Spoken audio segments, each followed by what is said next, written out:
There's no end to what we can do, and the only limit we've got is in our own mind. Anderson pointed that out in a great book, 3 Magic Words. Some of you are familiar with it. And he said, when we fully realize that thought causes all, we'll know there's never any limits that we ourselves don't impose. We put the brakes on ourselves.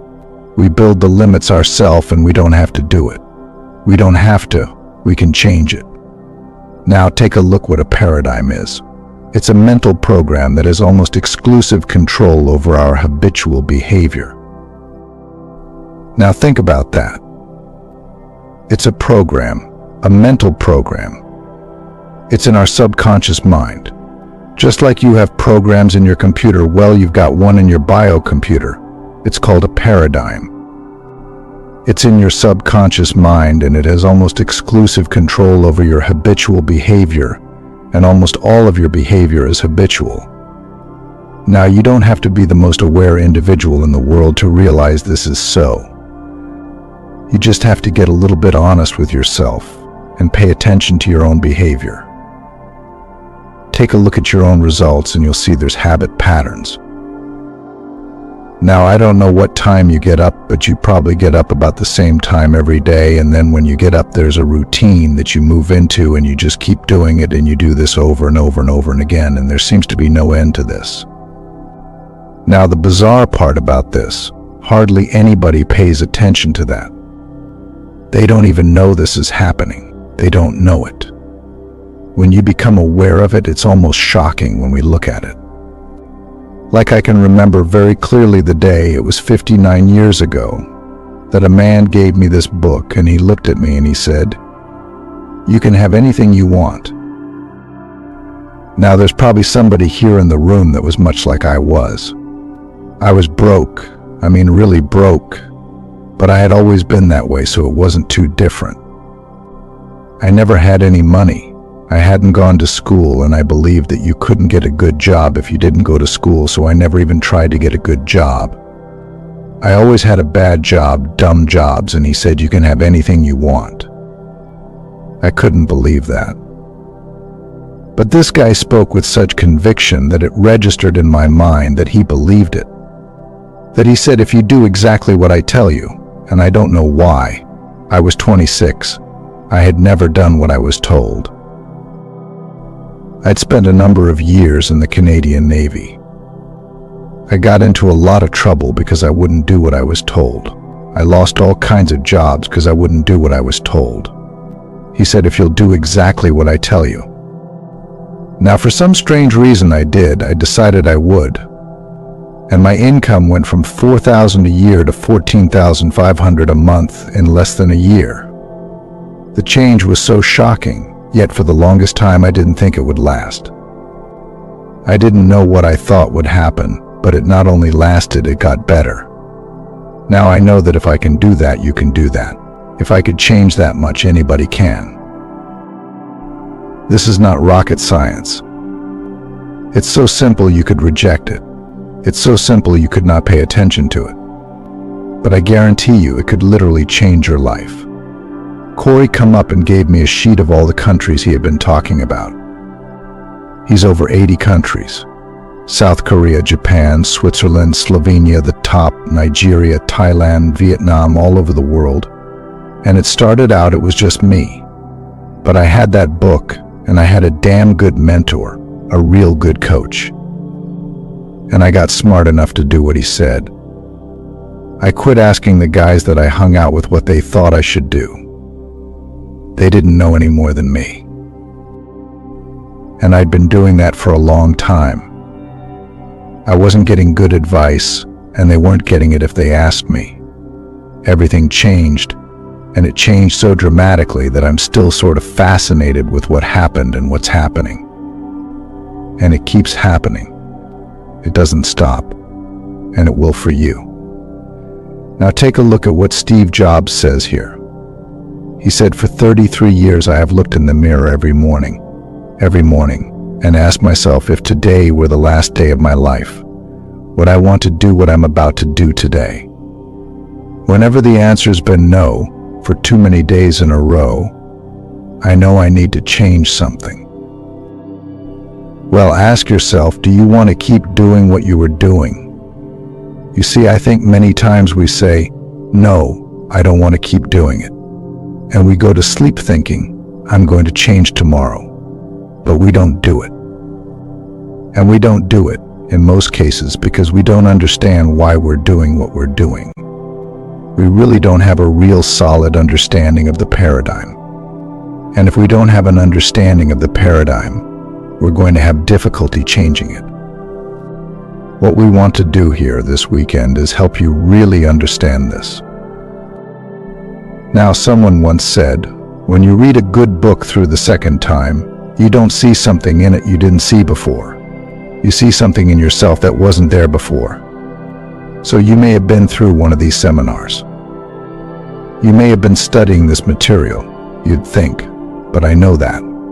Don't look at it that way. Ask yourself, are you getting the results you want to get? If you're not, you don't really understand this yet. I've been reading this book every day since October the 21st, 1961. Now the book's falling apart. I've got a bigger elastic around it to hold it together. And I know there's parts of this that I don't have right yet. I know that because the business isn't the way I want it yet. I want us to grow. I want us to get much, much bigger. And we're going to because we're doing the things we have to do. But for us to do that, the change has to take place inside, not outside. It's not the systems that we have in the computer. It's not the number of people that we hire. It's what's going on in our own mind. If just one of us has a bad attitude, it spreads through the company. Because you see, it's in the air. It's a vibration. And if a person's not thinking, bang, like that, they move into that vibration. They pick up the energy. They don't understand what's going on. All we have to do is work on ourselves. We don't have to work on anything else. Just on me. That's all I have to work on. Now I think you want growth, and I want growth. I want my income to grow. I've never earned enough money. I want the business to grow. I want my health to improve. I want my social life to improve. Every aspect of my life I want growth. And I'm telling you something, if you want growth anywhere, there's one thing you have to understand. It takes change. Now you frequently hear people say, we resist change. That's not true. We do not resist change. We resist being changed. There's a big difference there. You do not resist change. You resist being changed. If somebody else decides you're going to change, you'll resist that. If a change comes about in your company, just whoop, like that. Somebody made a decision. You may resist that. But when you listen to that and say, or this, and say, I'm going to change this, you won't resist it. It'll happen. Now I have found if you want to get something, all you have to do is give it away. And the more you give away, the more it comes back. It's an absolute law. Comes back equal and opposite. You put the energy out, it all comes back. In fact, when you put good out, your brain takes on an equal amount of energy simultaneously with sending it out. You don't even have to wait. Now let this really sink into your consciousness. You can create your own economy. It's got nothing to do with what your country's doing. It's got nothing to do with what the stocks are doing. It's got nothing to do with your history. It's got nothing to do with your family. It just has to do with your own thinking. You can literally create your own economy. I was sitting yesterday with Robert Escozy and Phil Goldfein. The three of us were sitting there thinking we created a concept in our mind that's worth millions of dollars, literally. Just an idle conversation. Everything starts in your mind, in your own thinking. Now, if you're thinking, well, you haven't studied this long enough, don't think that. Don't think anything that will take you in any direction other than the one you want to go in. Just see yourself going where you want to go, doing what you want to do. Now, this may sound like I'm overly simplifying it, but you can't. It's in our own thinking. We want to get a picture in our mind of the world that we want to create for ourselves. Then go about creating it. Before I ever read that book or met anyone that had done anything of any consequence with their life, I used to dream. I used to dream of a nice car, nice trip, nice clothes. I'd dream it, but it was so short-lived. As soon as they'd come on, I'd reject them because I couldn't do that. I can't do that. I was into, I can't do this. I can't have this. I can't be that. I didn't even understand just how wrong I was. And it took some real serious work to change that. I'm studying a small piece of literature now. It's double-spaced. It's only 3.5 pages. Affirmative Power. I've been reading it, studying it, seriously studying it, every day for about 6 weeks. Because I've gained an understanding. If I keep studying the same thing over and over again, I'm going to start to see something that I didn't see before. That's how awareness is developed. All you need is awareness. That's all you need. Think of this for a moment. Think of how many of these phones that we have. There's millions of them. Literally millions of them. Do you know there's more power in this thing than was in the computer that first took the first rocket to the moon? There's more power in this. Yeah, wow, and I carry it around in my pocket. For my own personal use. But you're doing the same thing. Do you know we could have always had these always? Now I remember when I was a kid, we didn't have a phone in our house. Not many people did. And I remember when we got our first phone, the number was Oxford 3137. This is during the Second World War. It was a long time ago. It was a party line, so when you got on it, you would hear click, and it would get fader, fader, fader. And you were listening in on the call. You know why we did that? Because we didn't know how to do this. We didn't make anything that didn't exist. Everything already exists. Nothing is created or destroyed. All science and all theology teach that. So the way to make these phones has always been here. We all have our own frequency. If I have your frequency programmed in here, it won't matter where you are. I can hit it. You'll get it. Just before I come over here, I called Sandy Gallagher. And she answered the phone. And she was in the air. She was on a plane. But her phone rang. I said, you know, I frequently get calls in the air, Ted. Well, we've always been able to do this, but it's only recently that we are able to do it. And it's because we weren't aware of how to do it. Stop and think of the computers. I have a computer here that just got so much information in it. And I can just stick it in a little bag, take it on the plane, and we get past 10,000 square feet or 10,000 feet in the air. I can start working. I'm going to be online. I'm connected to the whole world. Now, you know this is relatively new stuff, but it isn't really relatively new. It's that our awareness is relatively new. We've always been able to do this, always. Yet, you don't need a degree from Harvard or something to do these things. You just have to do them. Quit spending time thinking of why you can't. You might have a very valid reason. Throw it away. It's not doing you any good.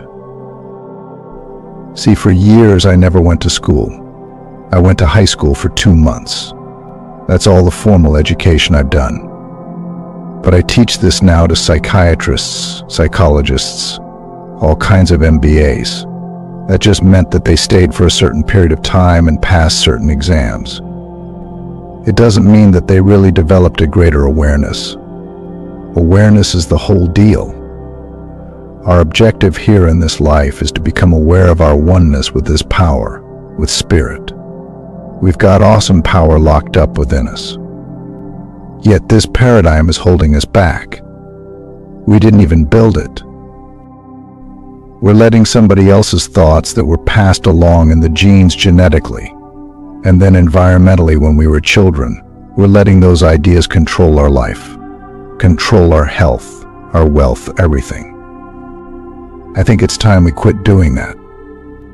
It's not uncommon for a person to want to build their business to a certain point, and what they look at is how long it took somebody else, and that's about how long it'll probably take us.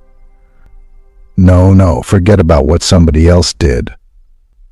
How long do you want to take? Work expands to fill the time allotted for it. If you think it's going to take a long time, it's going to take a long time. If you think you can do it fairly fast, you're going to do it fairly fast. There's nothing complicated about this. All those reasons why it takes a little while, no, they're not valid. Forget about them. Now look here. People set goals. They usually set a type goal, and that is because they know how to do it. They'll have a goal to get a car. They've had new cars off and on for years. They know how to do that. That's not a goal. Or they may graduate, and they do something that they think they can do. I think I can do this. If this happens, if that happens. These are piddly little things, and it's not the way to go about a goal at all. You see, whatever your heart's desire is up here waiting for you. You name it and claim it. See, the fact that you can think it, it's there. Thought is the preamble to everything. If you can think it, you can do it. Now, religious leaders, philosophers have been telling us that for a long time, but I don't think we understood it. We've got to realize that thinking is the highest function that we're capable of. And you're going to ask yourself, well, what am I actually doing? There's a power that's flowing to and through us. You can actually photograph this power leaving your body. It's energy.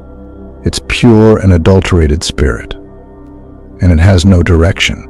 When it flows into our consciousness, then we think we're given a direction. Now, unfortunately, most people are in the habit of thinking the same way about the same things over and over again. We want to do a stop. Say, I'm going to think differently about that. I'm going to think I can do it faster and then figure out how to do it. I'm going to think I can earn that much in a week and then figure out how to do it. I can earn more money in an hour now than I used to be able to earn in a year. Same guy. Same mind. It's just that the awareness have changed. And as your awareness changes, your life changes. As your awareness changes, the vibration that you're in changes. Vibration is the law of the universe. The law of vibration decrees everything moves, nothing rests. We literally live in an ocean of motion. That wall is moving right now. You're going to say, it doesn't look like it's moving to me. Get a microscope and go and look at it, and you'll see a mass of molecules dancing right before your eyes. Well, this instrument you're living in, this body, it's moving. It's moving so fast it appears to be still. But when this energy flows in and we think, that controls the vibration we're in. You think bad thoughts, you'll move into a bad vibration. Think good thoughts, you'll move into a good vibration. Now, whatever frequency you're on or whatever vibration you're in, it's going to dictate what you attract. Attraction is a secondary law. The primary law is vibration. Well, you can control the vibration you're in, and you just want to get in a good vibration, you're just going to attract nothing but good stuff to you. So you see yourself with what you want. You put yourself on that frequency when you do that. Everything operates on different frequencies. And what we want to realize is that whatever our heart's desire is, it's here. Where do you think everything came from? I get a little microphone stuck in the knot in my tie. It'll amplify my voice, and everybody can hear it clearer. I have a little flipper here. There's no wires on it. But I touch it, and the screen changes.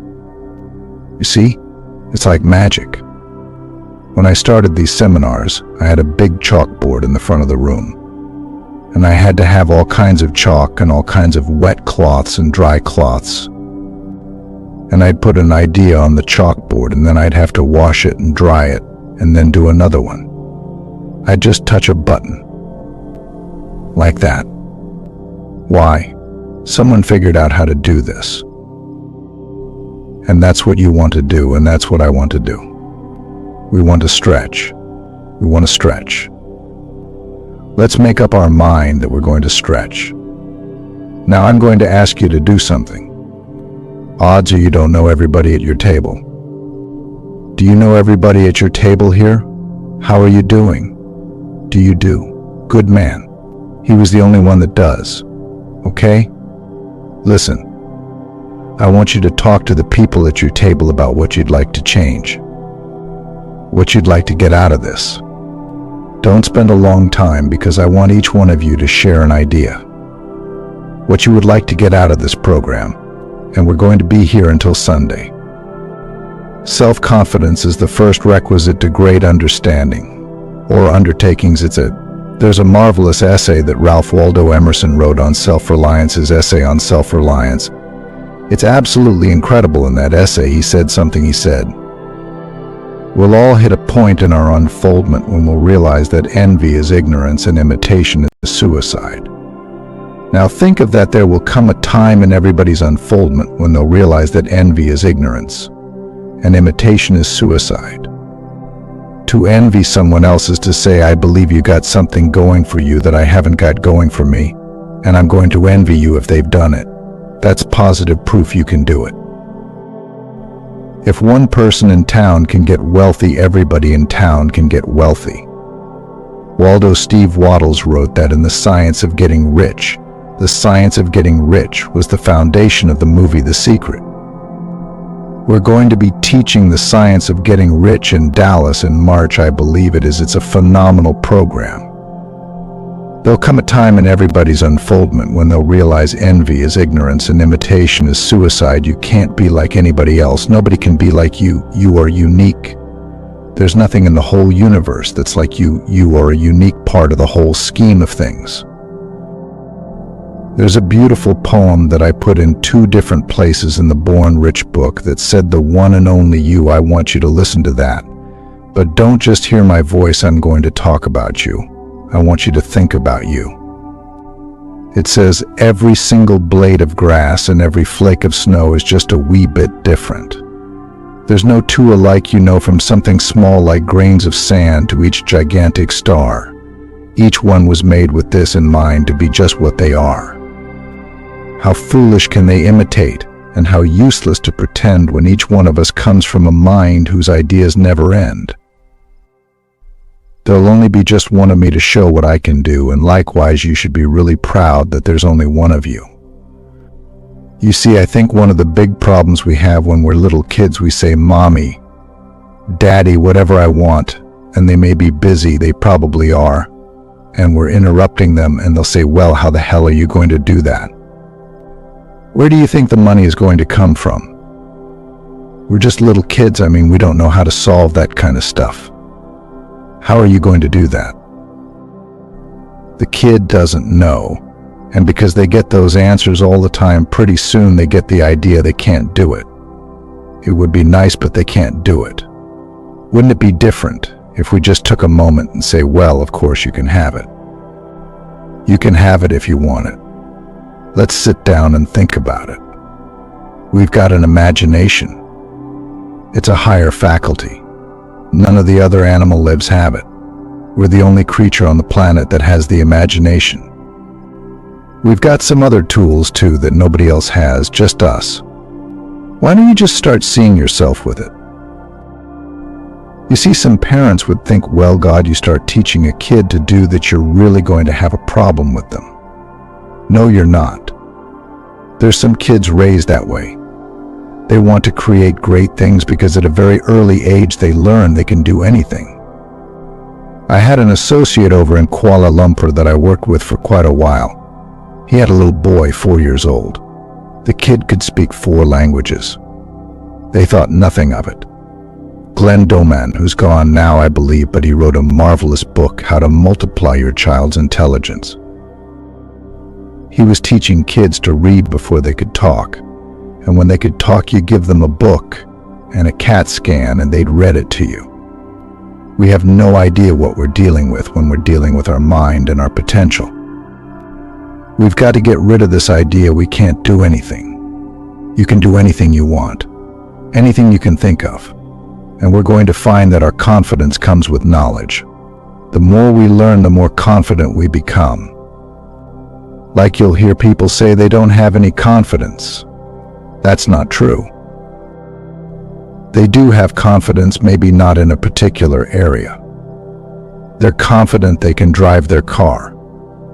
They're confident they can get dressed. They're confident they can put their makeup on or shave. So to say they don't have any confidence is just, it's not an accurate statement. Well, how do we become confident? By gathering more information. I'll tell you something else. If you don't keep gathering information, your confidence will start to wane, start to lose it. You've got to keep gathering information. You want your confidence to get stronger and stronger and stronger, and if you don't keep studying, your confidence will start to slip. Like with the knowledge I've got, I could coast to the end of my life earning all kinds of money and having a pretty good time, but I know I won't go beyond where I'm at, and I'll start slipping back. Got to keep studying. I got up at 3 o'clock this morning, but I went to bed fairly early too, and I was studying for a couple of hours. I get up early in the morning and I study every morning because I want to get better at what I'm doing. And I know I can get better. I know that I'm nowhere near as effective as I can be. We've got to get this right in our mind. This idea of lack of confidence is something that anybody can change. I remember when I first started to study this. We're so afraid of what other people might think of us. It's so silly. I only went to high school, as I said, for 2 months.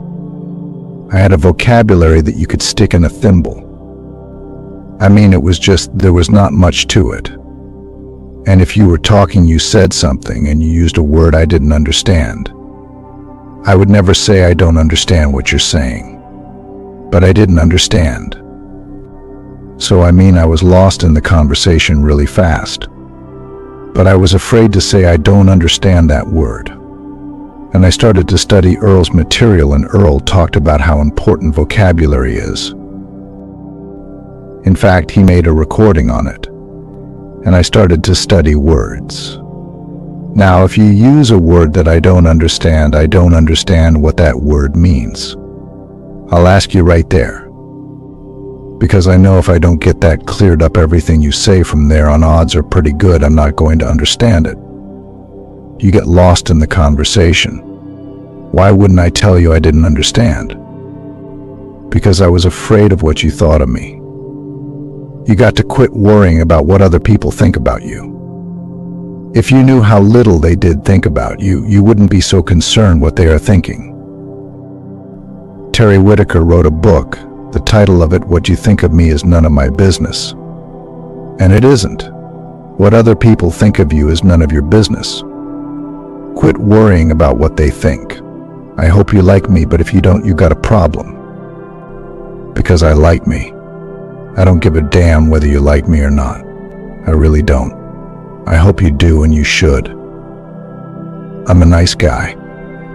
But if you don't, you're not going to bother me. Now, for many years that would have driven me crazy. Not anymore. Not a bit. This confidence concept is pretty big. And the more you study this material that we're giving you, the more confident you're going to become. Now, there's 2 things you have to know if you want to create wealth. And I'm not going to give you a brain hernia. This is really simple stuff. 1, you've got to know where you are. 2, you've got to know where you're going, and then you've got to get moving. This is where I am. That's where I'm going. You can know where you're going. If you don't know where you're at, it won't do you any good. Let's suppose you jump out of a plane and shoot safely to Earth. It's overcast. Can't see the stars. You know you're on the North American continent. That's all you know. You don't know where you are. Your objective is to get to Nacogdoches, Texas. What way are you going to start walking? You wouldn't know. You could be in Atlanta and start to head towards Philadelphia. You could be in Seattle and start toward Vancouver. You see, you can know where you're going. If you're not honest to yourself where you're at, you're wasting your time. You've got to know where you're at. And you've got to know where you're going, and then you've got to get moving in that direction. It is so simple and so obvious, you have to ask yourself, why are so many people stuck? I'm going to tell you, there's a lot of people stuck. Well, for a long time I would have said, there's what's missing. You don't have a goal. You've got to have a goal. I've had a goal. I've had it on a card for many, many years, ever since I started to read Think and Grow Rich. You've got to have a goal. But you know, I've changed my attitude. I think now I'm pretty articulate about my goal. I've got it written out. I've got a clear picture of what I want to do. I've got it written out. I've got a clear picture of it. You might not have done that, but I think we can say there's something you want. You've never written it out. You've not really been very articulate about it, but there is something you want. So we could say that would constitute the goal. That's not the problem. That is not the problem. Here's the problem right here. It's where you're at. Most people really don't know. Do you know what you do? Do you know why you do it? Do you know how you do it? Do you know how often you do it? Can you see where this is really controlling your life? This is really important.